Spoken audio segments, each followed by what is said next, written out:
Hello friends, आज हम बात करेंगे पी ब्लॉक के एलिमेंट्स के बारे में जो आपके 12th के सिलेबस में भी है, साथ ही बीएससी फर्स्ट ईयर में भी ये मिलता है हमको। तो इसमें हम जानेंगे कि पी ब्लॉक का एलिमेंट में सबसे पहले ग्रुप 15 के बारे में जानेंगे कि जितने भी ग्रुप 15 के एलिमेंट्स होते हैं उसमें कौन कौन सी प्रॉपर्टीज़ पाई जाती है। तो सबसे पहले हम देखते हैं, तो हम देख सकते हैं कि नाइट्रोजन में 7, फास्फोरस में 15, आर्सेनिक में 33, एंटीमनी में 51 और ये है आपका 83। तो इसमें हम इसका इलेक्ट्रॉनिक, सबसे पहले आपको पता होना चाहिए कि हमारा इसमें कैसे इसका इलेक्ट्रॉनिक कॉन्फ़िगरेशंस लिखा जाता है। तो इलेक्ट्रॉनिक कॉन्फ़िगरेशंस लिखने का सबसे सिंपल तरीका है कि आप क्या कीजिए, सबसे पहले देखिए कि इसके आसपास का इससे कम वाला कोई नोबेल गैस है क्या। तो उसमें हम देखते हैं कि नाइट्रोजन का 7 होता है, उससे कम जो नोबेल गैस होता है वो होता है आपका हीलियम। तो हम लिख लिए हीलियम। हीलियम ने 2s2 1s2 को कवर कर लिया है, तो यहाँ लिख लेंगे 1s2 के बाद आ जाएगा 2s2 2p3। तो यहाँ आपको ये याद रखना होगा कि जो ग्रुप 15 के एलिमेंट होते हैं उनका जो इलेक्ट्रॉनिक कॉन्फ़िगरेशंस होता है वो होता है ns2 np3। तो ये आपको ध्यान में रखना है। तो आप देखिए n के जगह पे क्या है 2s2 और 2p3। तो इतना तो पता होगा आपको कि लास्ट में हमेशा ही हम ns2 और np3 ही रखेंगे। तो वैसे ही आप देख सकते हैं फास्फोरस का 15 होता है, तो 15 से पहले नियॉन आता है, जो नियॉन मतलब 10 इलेक्ट्रॉन को ये कवर किए हुए हैं। तो ये आ जाएगा आपका 3s2 3p3। और वैसे ही आगे देखेंगे तो ये 33 से पहले अगर हम देखें तो आर्गन जो टोटल 18 इलेक्ट्रॉन को कवर किए हुए हैं, 18 इलेक्ट्रॉन को कवर किए हुए हैं। तो यहाँ आ जाएगा 3p के बाद आ जाएगा 3d में 10 इलेक्ट्रॉन, 4s में 2 इलेक्ट्रॉन और 4p में 3 इलेक्ट्रॉन। तो यहाँ देखिए जो आपका 18 और 10 हो जाएगा 28, और 28 और यह जो आपका 5 हो जाएगा वो हो जाएगा 33। ठीक है, उसके बाद फिर से हम आ जाते हैं जो एंटीमनी के पहले अगर हम देखें तो ये हो जाएगा क्रिप्टॉन, जो 36 इलेक्ट्रॉन को कवर किए होता है। तो 36 के बाद आप देखिए कि 3d के बाद आ जाएगा 4p के बाद आ जाएगा मान लीजिए 4d 10। ठीक है, अब इसमें देखिए आप 36 के बाद कितना हो गया, अगर 10 इलेक्ट्रॉन हम और ऐड कर चुके हैं तो ये हो गया है 36 था, 10 हो गया है 46, और उसके बाद आ जाएगा 5s2 और 5p3। उसी तरह से आप बिस्मथ का देखेंगे तो बिस्मथ के पहले हमारा आ जाएगा जेनॉन। जेनॉन का जो होता है वो 54 इलेक्ट्रॉन्स को रखता है।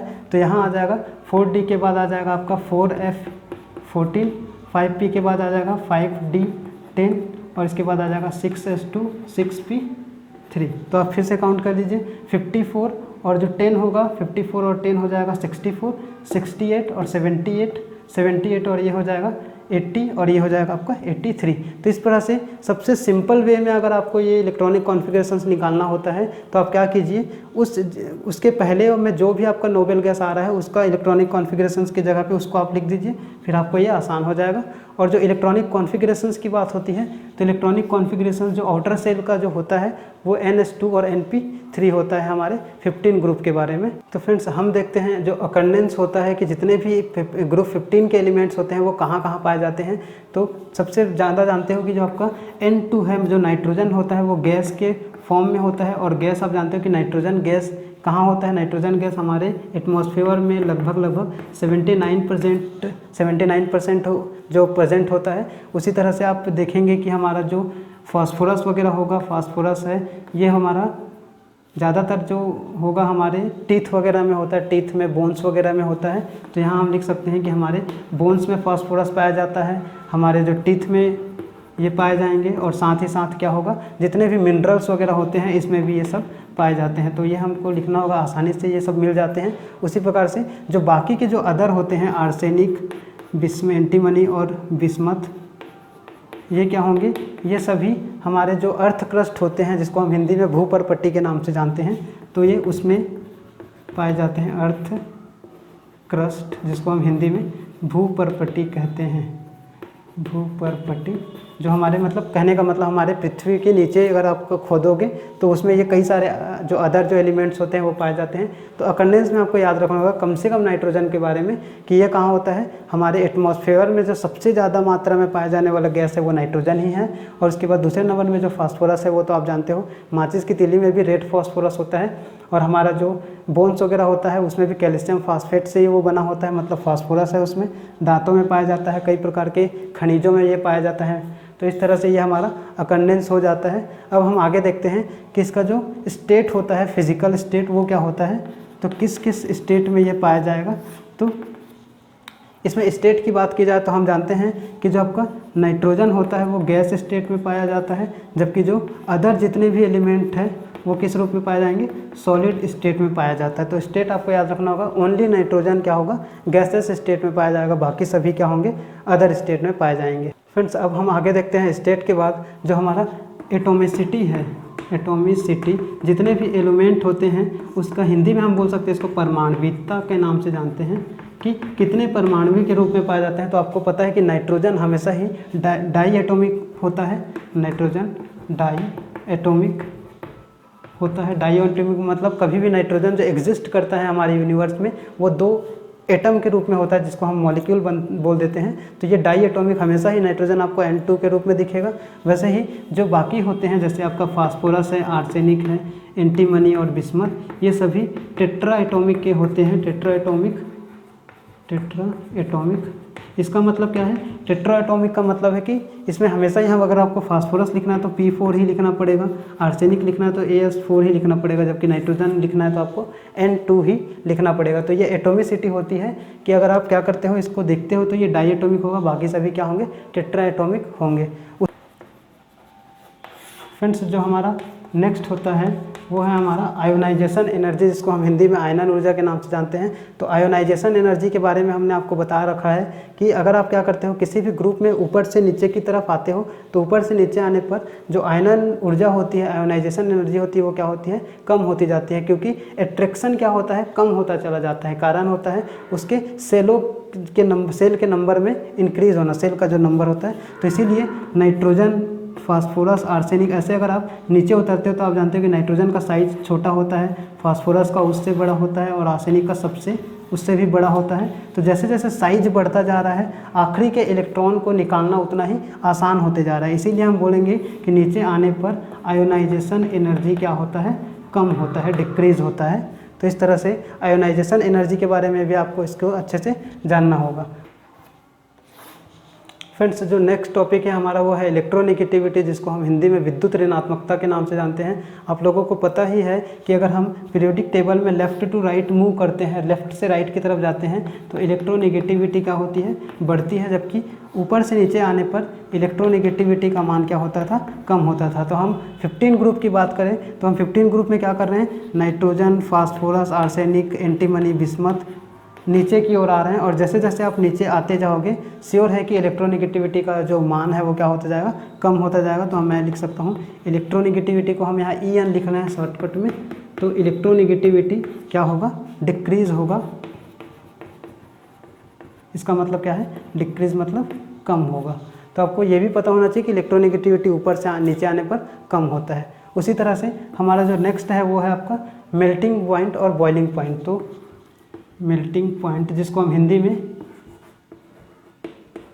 इसको गलनांक बोलते हैं, मेल्ट होना मतलब गलनांक, और बॉइलिंग पॉइंट का मतलब होता है क्वथनांक। तो आप क्या करोगे, ऊपर से नीचे आओगे तो आप देख सकते हो कि ऊपर से नीचे आने पर हमारा जो नेचर है आपका, ठीक है ना, जो एलिमेंट्स का जो नेचर है, ऊपर से नीचे आओगे तो इसमें आपको पता होना चाहिए कि नाइट्रोजन, फास्फोरस, आर्सेनिक, एंटीमनी और ये है बिस्मथ। तो जैसे जैसे आप नीचे आते जाओगे ये आपका मेटल हो जाता है, बिस्मथ मेटल होता है, जबकि ये दोनों क्या होते हैं, नॉन मेटल होते हैं, और ये आपके मेटलॉइड्स होते हैं। तो आप इससे आइडिया लगा सकते हो कि जो भी मेटल होता है तो मेटल को गलाने के लिए मतलब मेल्ट करने के लिए किसी भी धातु को अधिक ऊर्जा की आवश्यकता होती है। आप खुद जानते हो कि अगर आपको लोहा एक आयरन हमारा एक मेटल है, अगर उसको आप गलाना चाहोगे तो ज़्यादा ऊर्जा लगेगा। इसीलिए हम बोल सकते हैं कि जैसे जैसे आप ऊपर से नीचे आ रहे हो आप देखते जा रहे हो कि मेटेलिक प्रॉपर्टी में क्या होते जा रहा है, मेटेलिक प्रॉपर्टी बढ़ रही थी। तो मेटेलिक प्रॉपर्टी जिसको हम धात्विक गुण बोल सकते हैं, धात्विक गुण क्या होता है, बढ़ती है। और धात्विक गुण बढ़ने के कारण इसमें क्या होगा, ऊपर से नीचे आने पर इसका जो मेल्टिंग पॉइंट और बॉइलिंग पॉइंट है वो क्या होता जाएगा, बढ़ता जाएगा। तो जैसे जैसे नीचे आ रहे हैं melting point and boiling point भी क्या होगा, बढ़ेगा। कारण मैंने बता दिया है कि मेटल प्रॉपर्टी आ जाने से उसका मेल्टिंग पॉइंट और बॉइलिंग पॉइंट क्या हो जाता है, बढ़ जाता है। तो इसीलिए नॉन मेटल होने के कारण इसका कम और इसका सबसे ज़्यादा होगा, और इसमें दोनों ही प्रॉपर्टीज़ पाए जाने के कारण हम इसको क्या कहेंगे, मेटेलॉइड्स कहेंगे।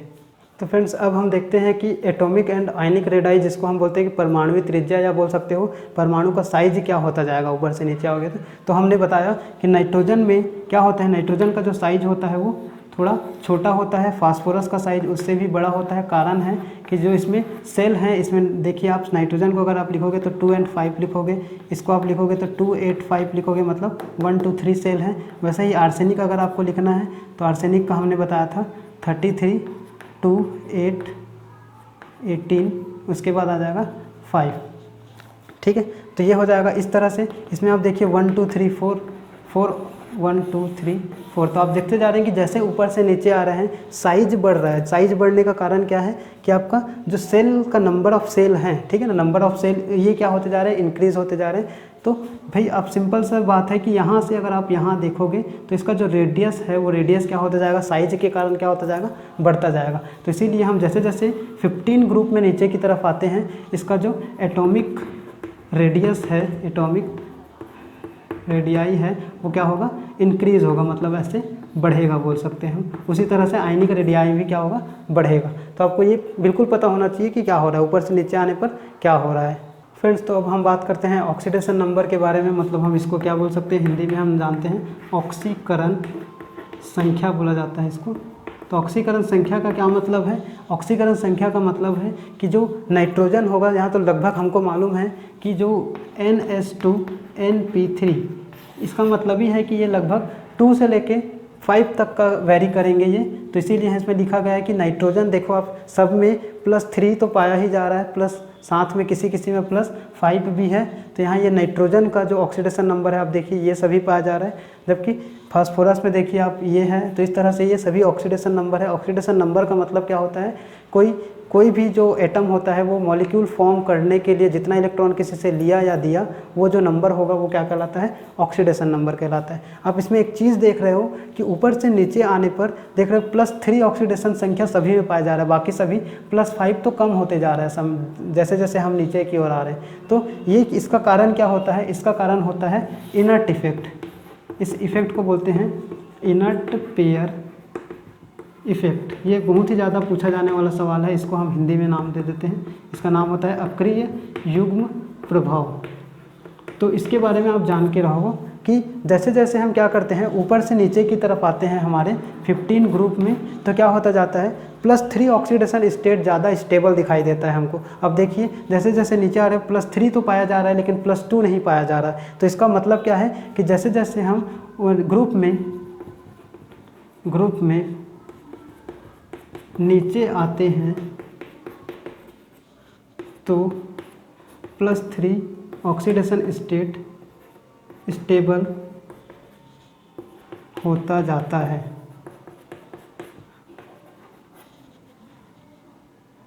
अर्थात NH2 NP3 में S उपकोष बंद नहीं बनाता। तो फ्रेंड्स इसका मतलब ही है कि जो हमारा जो ये मेन जो हमारा इलेक्ट्रॉनिक कॉन्फ़िगरेशन है उसमें जैसे जैसे आप नीचे आते जा रहे हो केवल NP3 के ही जो इलेक्ट्रॉन है वो क्या बना रहे हैं, बंद बना रहे हैं। ये 3 इलेक्ट्रॉन ही बंद बना रहे हैं, इसीलिए इसमें +3 ऑक्सीकरण जो ऑक्सीडेशन स्टेट है वो क्या होते जा रहा है, स्टेबल होता जा रहा है। जबकि जैसे जैसे नीचे आ रहे हो +2 कम होता जा रहा है। इसका मतलब ये जो NS है वो कैसा व्यवहार दिखा रहे हैं, ऐसा व्यवहार दिखा रहे हैं कि हम अब बंद बनाएंगे नहीं। इसी को बोला गया है अक्रिय युग्म प्रभाव। मतलब किसी 2 इलेक्ट्रॉनों को हम बोल सकते हैं युग्म, और अक्रिय मतलब जो क्रियाशील ना हो, और प्रभाव इसी को जो ऐसे 2 इलेक्ट्रॉनों का युग्म या एक ऐसा युग्म जो क्या करे, अक्रिय जैसा व्यवहार करे, उस गुण को बोल देते हैं अक्रिय युग्म प्रभाव। तो हमको पता चल गया कि अक्रिय युग्म प्रभाव क्या है। जैसे जैसे नीचे आ रहे हैं जो S का 2 इलेक्ट्रॉन है वो बंध बनाने में इंटरेस्टेड नहीं दिखाई दे रहा है, बंध बनाने में भाग नहीं ले रहा है, इसीलिए इस प्रभाव को क्या बोल दिया हम लोग, इनर्ट पेयर इफेक्ट। इसी के कारण आप देख रहे हो कि नीचे आने पर +3 ऑक्सीडेशन स्टेट क्या होता जा रहा है, ज़्यादा स्टेबल होता जा रहा है, ज़्यादा स्थायी होता जा रहा है। तो इस प्रकार से ऑक्सीडेशन नंबर भी आप इसमें आसानी से निकाल सकते हो। आप देखोगे कि जैसे कई सारे हमने आपको सिखाया है ऑक्सीडेशन नंबर निकालना। अगर आप NO2 का निकालना चाहते हो तो हम जानते हैं कि N को हम X मानेंगे, ऑक्सीजन में होता है -2, तो 2 बार है तो -4, और ये हो जाएगा 0 के उस तरफ जाएगा तो ये हो जाएगा +4। उसी तरह से HNO3 का अगर आप निकालोगे तो इसमें भी क्या होगा, नाइट्रोजन को आप X मानोगे, ये होगा 2 को 3 से मल्टीप्लाई करेंगे तो -6 उस तरफ गया, 0 के उस तरफ तो +6, और ये एक H कम होगा तो ये हो जाएगा +5। तो इस तरह से आप नाइट्रोजन में यहाँ 5 भी आएगा +5।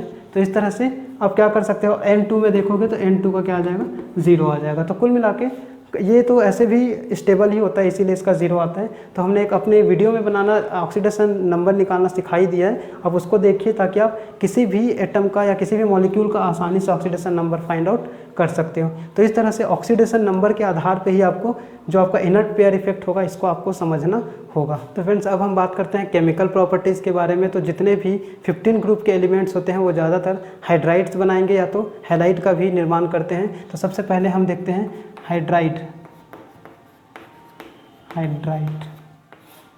का फॉर्मेशन कैसे होगा। तो हाइड्राइड का फॉर्मेशन का मतलब है अगर कोई भी जो एलिमेंट है वो क्या हो, हाइड्रोजन से जुड़ा हो तो उसको हम क्या बोल देंगे, हाइड्राइड बोल देते हैं। तो इसमें हो सकता है कि NH3 ये भी एक हाइड्राइड है, PS3 भी हाइड्राइड है, और वैसे ही अब सभी में SS3 और आ जाएगा आपका एंटीमनी के लिए S3, और ये हो जाएगा बिस्मथ H3। तो इसमें से हम देख रहे हैं कि सभी के सभी आसानी से हाइड्राइड बना रहे हैं। और हाइड्राइड कैसे बनेगा, इसमें कौन सा हाइब्रिडाइजेशन होगा, तो इसको आप जान सकते हो कि नाइट्रोजन का जो इलेक्ट्रॉनिक कॉन्फ़िगरेशंस होता है, ठीक है, वो होता है NS2 NP3। तो आप यहाँ ऐसे ऑर्बिटल बनाएंगे, ये है आपका NS और ये है आपका NP। तो इसमें आप 2 इलेक्ट्रॉन और ये 3 इलेक्ट्रॉन्स ऐसे होंगे। और हम जानते हैं कि ND मतलब ये D ऑर्बिटल ना होने के कारण, खासतौर पे नाइट्रोजन के लिए अगर आप निकालोगे तो ये हो जाएगा 2s और 2p। तो इसमें भी हम लिख लेते हैं 2s और 2p, और 2d होता ही नहीं है तो इसीलिए 2d 0 भी तो होता ही नहीं है 2d। तो इसमें क्या होगा, एक्साइटेड स्टेट, इसी को हम मान लेंगे एक्साइटेड स्टेट। और एक्साइटेड स्टेट के बाद यहाँ देखिए आप एक हाइड्रोजन यहाँ आ जाएगा, एक हाइड्रोजन यहाँ, एक हाइड्रोजन यहाँ, और एक जो हाइब्रिडाइजेशन होगा वो कौन सा होगा, sp3 हाइब्रिडाइज्ड स्टेट। ठीक है, तो sp3 हाइब्रिडाइजेशन इसमें पाया जाएगा। तो हमको पता होना चाहिए कि जितने भी हाइड्राइड होते हैं वो कौन सा हाइब्रिडाइजेशन दर्शाते हैं, sp3 हाइब्रिडाइजेशन या संकरण शो करते हैं। ठीक है, और इसमें स्टेबिलिटी की बात की जाए, ठीक है, तो सबसे ज़्यादा स्टेबिलिटी किस में होता है, तो सबसे ज़्यादा स्टेबिलिटी आपका जो पाया जाएगा वो नाइट्रोजन में होगा। कारण होगा इसका साइज़ का क्या होना, छोटा होना। तो साइज़ छोटे होने के कारण इसमें सबसे ज़्यादा स्टेबल होगा NH3, जिसको हम अमोनिया के नाम से जानते हैं, ये हमारा फास्फिन होता है। तो हाइड्राइड के बारे में आपको जानना ही होगा कि स्टेबिलिटी का फॉर्म इसी तरह से होता है, NH3 सबसे ज़्यादा स्टेबल, जबकि BiS3 होगा वो सबसे कम स्टेबल या लेस स्टेबल भी होता है, बोल सकते हैं। अब इसी तरह से हम इसमें जानते हैं कि जो रिड्यूसिंग पावर होगा, रिड्यूसिंग पावर, तो रिड्यूसिंग पावर का मतलब क्या होता है, जो आसानी से किसी दूसरे को रिड्यूस कर सके, मतलब जो जितनी आसानी से दूसरे को हाइड्रोजन देगा वो उतना ही ज़्यादा रिड्यूसिंग एजेंट कहलाएगा। तो आप देख सकते हो कि अगर हम ऊपर से नीचे की तरफ जाते जा रहे हैं तो साइज बढ़ता जा रहा है, बिस्मथ की तरफ साइज बढ़ गया है, लास्ट हाइड्रोजन का रिमूव होना उतना ही आसान हो गया है। तो इसीलिए रिड्यूसिंग पावर किसका ज़्यादा होगा, BiS3 का रिड्यूसिंग पावर सबसे ज़्यादा होगा, आसानी से हाइड्रोजन टूट के अलग हो जाएगा। तो इसीलिए हम इसमें लिख सकते हैं NH3 से ज़्यादा रिड्यूसिंग पावर होगा PS3 के पास, इससे ज़्यादा होगा ASS3 के पास, और इससे ज़्यादा होगा SbS3, और इससे भी ज़्यादा पाया जाएगा BiH3 के पास। तो आपको याद रखना होगा कि रिड्यूसिंग पावर की बात की जाए तो सबसे ज़्यादा बिस्मथ या BiS3 वाले का हाइड्राइड का होगा। फ्रेंड्स जैसे सभी के सभी जो 15 ग्रुप एलिमेंट्स थे वो हाइड्राइड बनाते थे, उसी तरह वो हैलाइड्स भी बनाएंगे, मतलब हैलोजन ग्रुप से भी जुड़े होंगे। तो इसमें हम लिख सकते हैं कि हाइड्राइड का मतलब जैसे अगर M से डिनोट कर रहा हूँ तो MX3 टाइप का ये बनेगा। तो इसमें मैं लिख सकता हूँ कि जैसे NCl3 PCl3, ठीक है। उसी तरह से आप कई सारा आप इसमें हैलाइड्स बना सकते हैं, AsSCl3। तो कई सारा हम मेनली फोकस करेंगे NCl3 और PCl3 के बारे में। तो अब इसमें से एक क्वेश्चन आता है, हमको याद होना चाहिए कि हैलाइड्स में भी क्या होगा, sp3 हाइब्रिडाइजेशंस पाया जाएगा, सेम जैसे आपने हाइड्राइड के बारे में बताया। तो इसमें NCl3 आसानी से बन जाता है, लेकिन NCl5 नहीं बनता। NCl5 बनता है जबकि NCl5 नहीं बनता। तो इसका कारण क्या है? तो फ्रेंड्स आप जानते हो कि नाइट्रोजन का अगर आप इलेक्ट्रॉनिक कॉन्फ़िगरेशंस देखोगे तो इसके 2s और 2p में इलेक्ट्रॉन्स कुछ इस तरह होंगे। तो हम जानते हैं कि 2d इसके पास होता है क्या? 2d होता ही नहीं। तो 2d होता ही नहीं, तो इसका मतलब क्या है, इसके पास केवल 3 ऑर्बिटल है और 3 ऑर्बिटल पे ये केवल 3 इलेक्ट्रॉन ही ले सकता है। इसके लिए मतलब अगर 3 हैलोजन यहाँ आए, मतलब 3x अगर आए एक इलेक्ट्रॉन देके, तो आसानी से NCl3 बन सकता है। लेकिन NCl5 बनाने के लिए इसके पास 5 ऑर्बिटल होने चाहिए जिसमें अनपेयर्ड इलेक्ट्रॉन, जबकि आप देख सकते हो कि यहाँ केवल 3 ही ऑर्बिटल है और कुछ भी है नहीं। तो इसीलिए NCl5 नहीं बनता। कारण होता है कि इसके पास, इसका जो मेन कारण है वो है वैकेंट d ऑर्बिटल का ना होना। हिंदी में हम बोलेंगे इसको रिक्त d ऑर्बिटल का ना होना। तो सबसे हैलाइड में और कुछ भी नहीं, हैलाइड में बस एक ही मेन क्वेश्चन है आपका कि NCl5 का फॉर्मेशन होता है, 3 का फॉर्मेशन होता है, लेकिन NCl5 का फॉर्मेशन नहीं होता। और उसका मेन कारण है कि इसमें क्या है, वैकेंट d ऑर्बिटल या रिक्त d ऑर्बिटल होता ही नहीं, इसीलिए ये ऐसा नहीं करता। तो फ्रेंड्स अब हम हमारा देखते हैं अगला, इसमें जो है वो है आपका एनोमलस बिहेवियर ऑफ नाइट्रोजन के बारे में, कि नाइट्रोजन अपने पूरे 15वें ग्रुप में सभी के एलिमेंट्स के से कुछ गुण अलग होता है। इसका गुण, तो वो कौन कौन से ऐसे गुण रखता है जो उसके बाकी के तत्वों से अलग होते हैं। तो सबसे पहला गुण है कि इसमें क्या होता है, वैकेंट d ऑर्बिटल ना होना। तो हम यहाँ लिख सकते हैं no vacant d orbital present, ठीक है। इसमें कोई भी d ऑर्बिटल होता नहीं। वैसे ही आप देख सकते हो कि जो नाइट्रोजन होता है उसका साइज बहुत ही स्मॉल होता है, तो इसमें हम लिख सकते हैं कि स्मॉल साइज। अब बाकी देखो, केवल नाइट्रोजन का ही साइज क्या होगा, छोटा होगा, बाकी सब का साइज क्या होगा, बड़ा होगा। उसी तरह से आप देख सकते हो कि नाइट्रोजन जो होता है वो मल्टीपल बॉन्ड का फॉर्मेशन करता है, मल्टीपल बॉन्ड फॉर्मेशन। बाकी के तत्व तो मल्टीपल बॉन्ड का फॉर्मेशन नहीं करते। जैसे आप देख सकते हो N ट्रिपल बॉन्ड, N एक मल्टीपल बॉन्ड्स हैं। उसी तरह से फोर्थ में हम देख सकते हैं कि जो आपका नाइट्रोजन होता है वो बाकी जो नाइट्रोजन केवल डाई एटॉमिक ही होता है, ठीक है ना। तो ओनली डाई एटॉमिक मॉलिक्यूल होता है ये, ठीक है। बाकी के सभी हमने बताया कि टेट्रा मॉलिक्यूल होते हैं, जबकि नाइट्रोजन केवल अकेला ऐसा एलिमेंट है जो क्या होता है, ओनली डाई एटॉमिक मॉलिक्यूल होता है। और उसके बाद पांचवा अगर हम बात करें तो जो नाइट्रोजन होगा वो क्या होता है, गैस स्टेट में होता है। बाकी के उसके जो नीचे के तत्व होते हैं अदर्स, वो क्या होते हैं, सॉलिड स्टेट में होते हैं। तो ये सभी जो गुण होता है, उसके साथ साथ आप लिख सकते हो जो 6 है कि हाइड्रोजन बॉन्ड का फॉर्मेशन भी नाइट्रोजन करता है।